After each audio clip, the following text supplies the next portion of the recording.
Where's the mouse?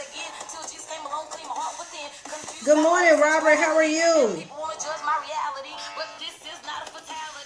You up early?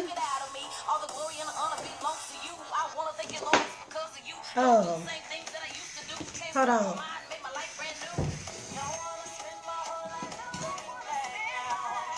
Great morning, Gwen. How are you? Everybody popping on? So quick, I need to make one real quick adjustment.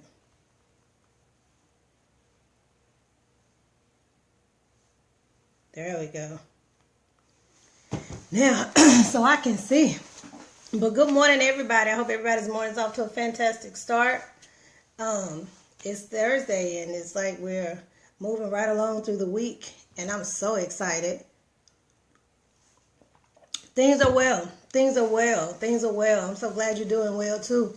It's good. It's a great day to be alive, and it's a great day to get a new start. And so I want to just come on and give you a few words of encouragement. I'm grateful too, Gwen, no matter what. And so that's the attitude that I've developed, because it doesn't do any good to be any other way other than just grateful. And so it always seems to work in my favor when I develop that attitude. So I just want to say, good morning to y'all. But today our topic is just make the adjustment.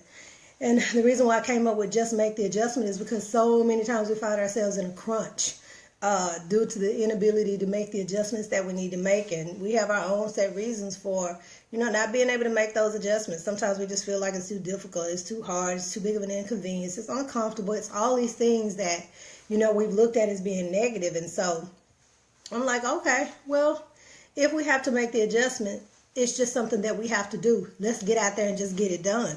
But sometimes I think that we're competitive when we really don't need to be. The only person we need to be competing against is ourselves. But sometimes we find ourselves, competing against other people to have what they have, do what they do, live the way they live, all these things. But we have to know when it's the best time to be competitive. And so I was thinking about, in making the adjustment, what are some things that we can do to help us make those adjustments in our lives. I know we can have little hiccups, in our lives that cause us to be inconvenienced and uncomfortable for a bit.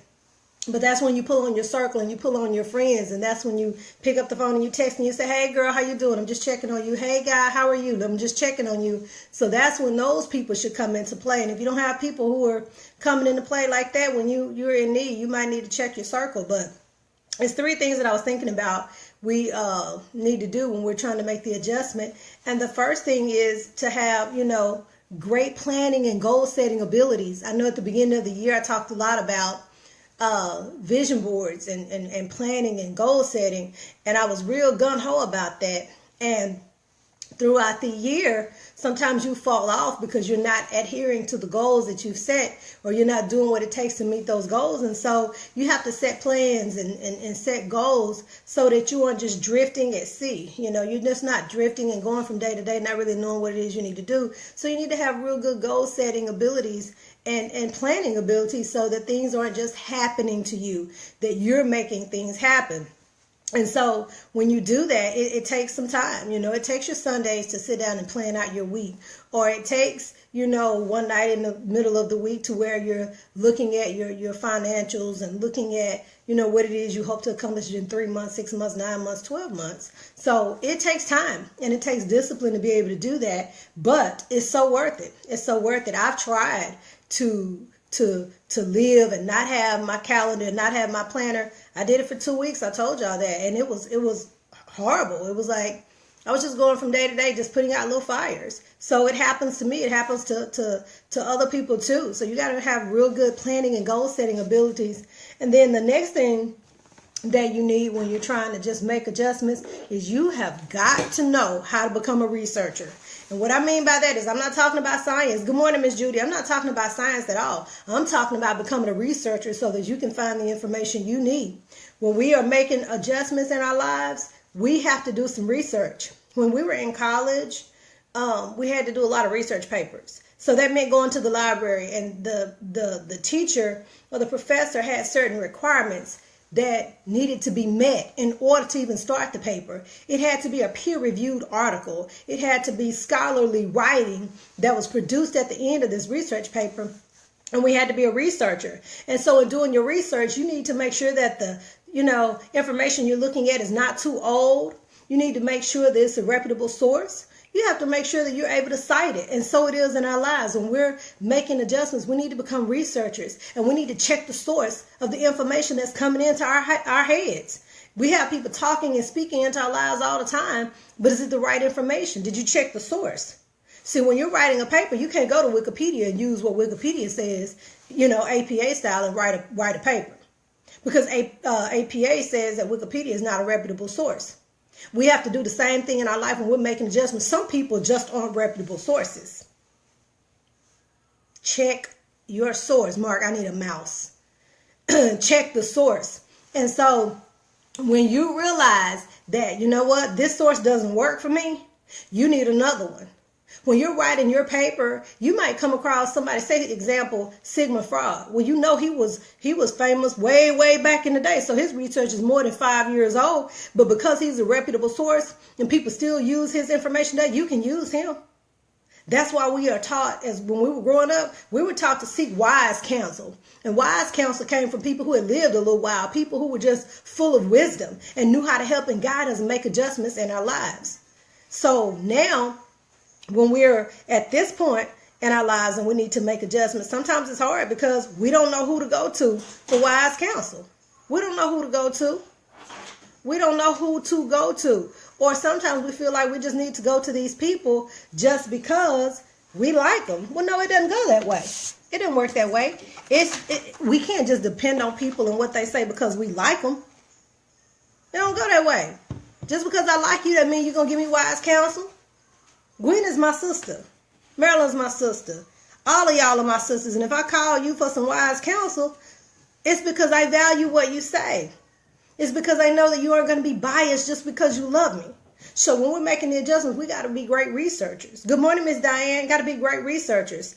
Something else we need to do in addition to being a great researcher and knowing how to have good planning and goal setting skills is to know how to adjust quickly. You got to know how to adjust quickly. Have you ever met somebody that, and I've been this way too, I am guilty, just indecisive. Like, I don't know what I need to do. I don't know what I need to do. We got to be able to adapt quickly because sometimes we find ourselves in a position of, indecisiveness, and we're indecisive for so long until we just don't make a move at all, and then everything falls apart. But we got to know how to make the adjustments quickly. You got to know how to make it quickly. Well, you might ask, well, Cree, how can you make the adjustment quickly? Well, number one, did you do some good research? And were the sources reputable? Did you make some good goals, set some good goals and have some good planning? Because it all has to be planned out. You don't take a vacation haphazardly, do you, for your family? You plan it out. When you get ready to go and buy a new Range Rover Sport HSE, you plan it out. You don't just walk up on the lot and say, oh, I want this one. See, I've been doing some goal setting and planning for that vehicle for a long time, and I'm not done. I don't care about gas mileage. I don't care about maintenance, though. So you got to know how to do that deep research, know that it's coming from a reputable source, and then make the adjustments quickly. Now, I just use that as an example, but I'm just saying it applies to all areas of our lives. We got to know how to make the adjustment quickly. When we meet people in our day-to-day walk, some people are different from us, and we have to be, tolerable of differences because people are different. The one thing I like about God is he didn't make everybody that looks like me. Everybody is just different. And so that's a beautiful thing in itself. But you get to learn from people.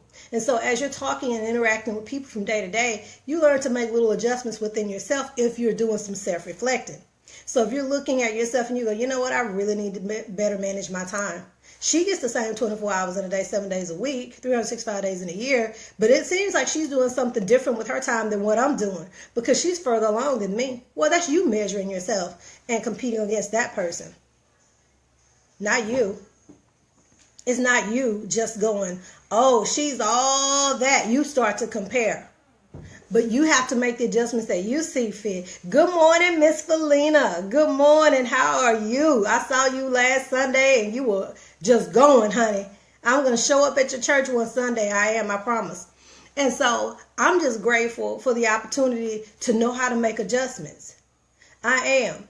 It reminds me of how when God raised Lazarus from the dead, He just told him to take up his bed and walk. He went in there. He was just doing what he does. He didn't need anybody to prime him and prompt him on what he needed to do. And the people who were watching him knew to call on him because they knew that was wise counsel, right? So if you go back and look at the book of 66 and you look at the examples that were there, everything that touches our lives is in that book. So that we're able to make adjustments if we know where to pull on our strength. We know where our strength comes from, so we can pull on it. And so when you think about the people who knew to call on him for wise counsel, and they called on him because they knew the source, why do we rely on people who don't know much?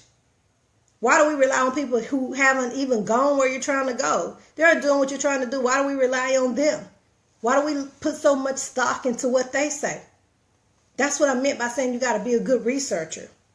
You got to be a good researcher. Miss Barbara says, good morning, Cree. Glad you're back. I'm loving the reputable source analogy.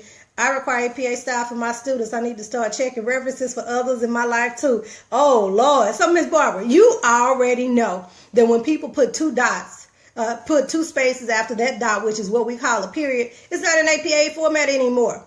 I tell people all the time, if you do single spacing and you're writing a paper, that's not APA style. I have like 1, 2, 3, 4 APA manuals, so I know you're proud of me, Miss Barbara. But we have to learn how to check our sources because we just can't afford to be receiving information from the wrong people. We can't. I always refer to the book of 66 because in that book, people knew who to call. They weren't confused. They weren't confused on who to call when they needed to make adjustments in their lives. Shoot, if your daughter needed to be healed, if your son needed to be raised, if somebody needed to see because they were blind, if somebody needed to walk because they were lame, you think they called on John? They didn't call on John to come perform miracles. Not in my book, they didn't. They sent for the best. They wanted the source. They sent for the best. And that's what we have to do. Have you ever met people who seem to always just be checking every little thing, and you go, ooh, they just overanalyze everything? They want to be sure. They want to be sure. They want to be sure. My papers had to be Turabian style. I'm not familiar with Turabian style, but I've seen it. Turabian style Chicago, I'm not familiar with those. But I know one thing. You can do APA when she said Turabian if you want to and get that paper off track, and you won't win. And it's the same thing in our lives. We don't win either. When the professor speaks, or we've already been given a directive on what to do, and we go do something else, it's difficult to bounce back. That's why we have men and women of the cloth who are able to lead and guide us.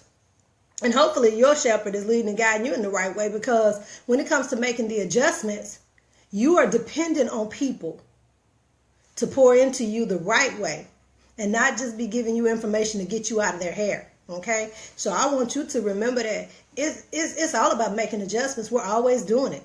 So don't be hard on yourself. I talked to a lady yesterday and she was like, oh my God, I just moved here and, I'm trying to buy a house and I'm trying to finish my PhD and I'm thinking about taking my car back so I can get a cheaper car. And it's like all these adjustments that need to be made. And I meet these people and talk to them all the time.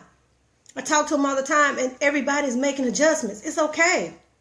It's okay. So don't be so hard on yourself and be competing against somebody else and comparing yourself to somebody else. Make the adjustments that you need.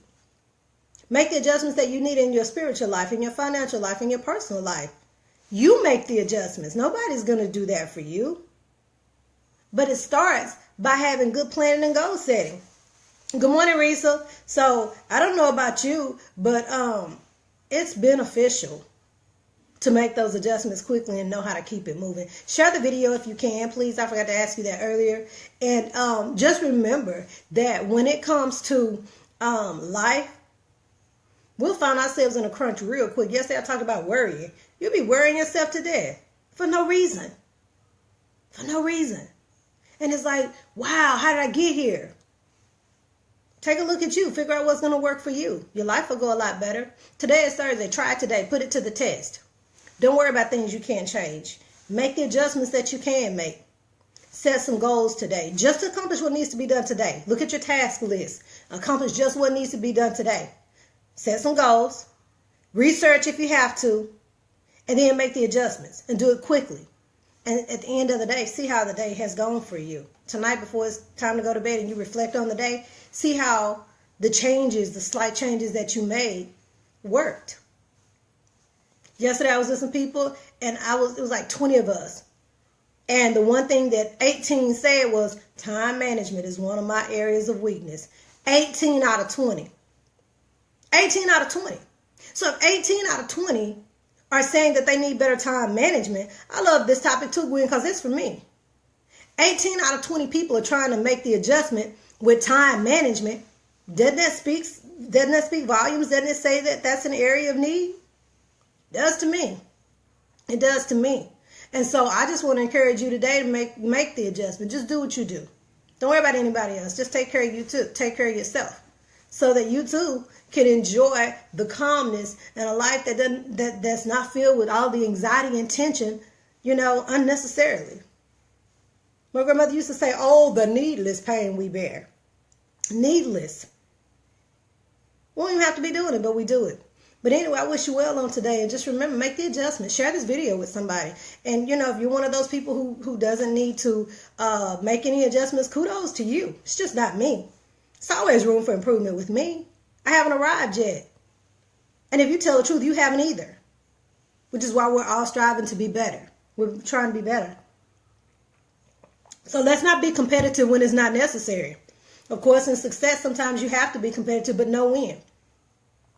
When you look in the mirror, that's your competition. When you look in the mirror, that's who you need to compete against. Set high expectations for that person.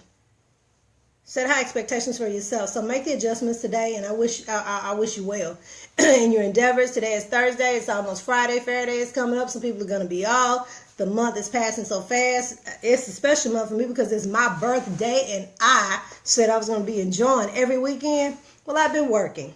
Haven't been able to do that just yet. But I tell you what, it's all good. So I want to say happy birthday to all you Scorpios out there, and all of you people who are sending me notes talking about it's my birthday too. So I wish you well. But I want you to remember that, life is good. Life is good. I promise it is. And even though we have these mishaps and we go through these trials and tribulations, it's good. Good morning, Queen. Give me some of that coffee. Well, you know what? In order to be able to do what I need to do, I need to finish it. But I tell you what, there's some more in there. I can pour you a cup. Yeah, I do that. One day I would love to do my live and have some real people over here and we all do it together. And so that would be cool. I know, Gwen, you live close. But that would be cool too. But I wish you well on today. Much success. Get it all done. Happy birthday. You're twins today. Okay. Happy birthday. Happy birthday to you. So I wish you well on your journey. And I hope that you're able to make a difference in the life of somebody else.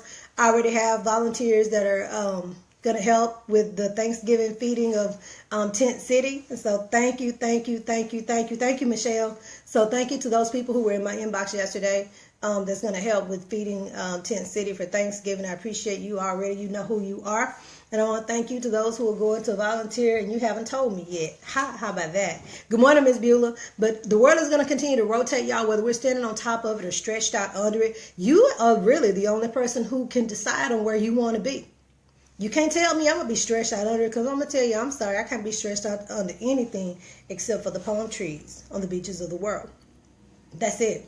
Sir Dwayne Johnson and Idris Elba will meet me there and they will be asking me, would you like another Mai Tai? And I'm going to say, yes, I would. I thought you'd never ask. And I'm going to get that. And I'm going to watch them go get it and come back with them. Ask Dwayne, can he be looking like he was looking in that beach movie he played a part in? If he can't run and bring it back to me. But I wish you well, and I want to see everybody at the top. The bottom is too crowded. It's too much going on at the bottom. Think about that. Way too much. People are doing the most at the bottom. They're doing the most. And they want you to be with them. Let's meet each other at the top. It's not that much up there. It's 3% of the people who are there. And they're living and doing things that we dream about. But we can join that number if we want to. So I wish you well today. Get out there and make a difference in the life of somebody else. And I will see you all back here tomorrow morning at 6:15. Make it a terrific Thursday, okay? See you tomorrow. Bye-bye.